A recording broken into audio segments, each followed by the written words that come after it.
경상대 병원에서 치료를 받았던 한 환자가 의료사고를 주장하고 나섰습니다. 특히 법정 다툼에서 중요한 단서가 되는 진료 기록이 조작됐다고 강조하고 있는데요. 병원 측에선 진료 기록을 조작할 이유가 전혀 없다며 반박하고 있습니다. 김현우 기자의 보도입니다. 지난 2009년 11월 아파트 계단에서 넘어져 경상대학교 병원에서 수술을 받은 김종열 씨. 하지만 퇴원 후에도 고통이 계속되는 등 병세는 좀처럼 호전되지 않았습니다. 특히 배뇨장애까지 생기면서 정상적인 생활이 어려워진 상황. 김 씨는 경상대병원의 의료가실을 주장하며 소송에 들어갔습니다. 첫 번째 수술하기 전에는 혹이 없었어요. 수술하고 나서 혹이 생긴 거예요.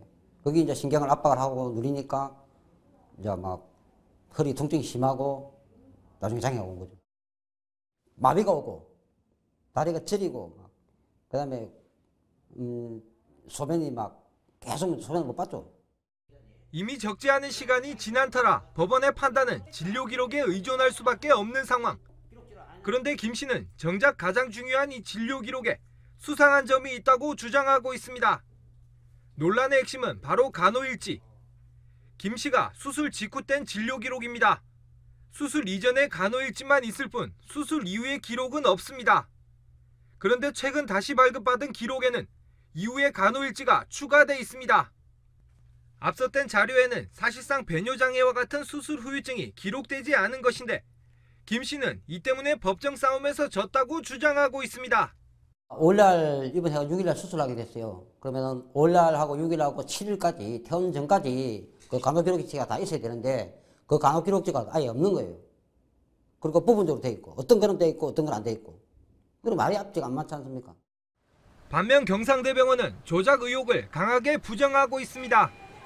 진료기록 증명서를 발급하는데 용도에 따라 내용이 추가되거나 빠질 수 있다는 것. 또 간호일지 내용은 전혀 바뀌지 않았고 당시에 일부러 간호일지를 뺄 이유가 전혀 없었다고 해명했습니다.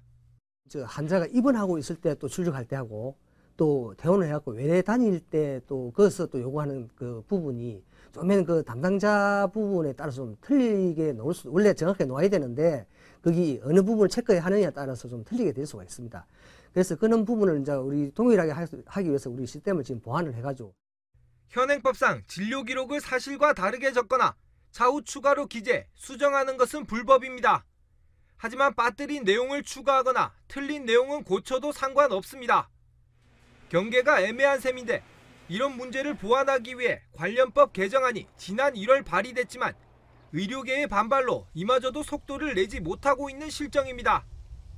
현재 김 씨는 의료사고 민사소송과 함께 진료기록 조작에 대해 경찰서에 고소장을 전달했습니다. 진료기록에 빠져있는 내용이 고의였는지 아니면 실수였는지 시시비비는 결국 법정에서 가려질 전망입니다. SCS 김현우입니다.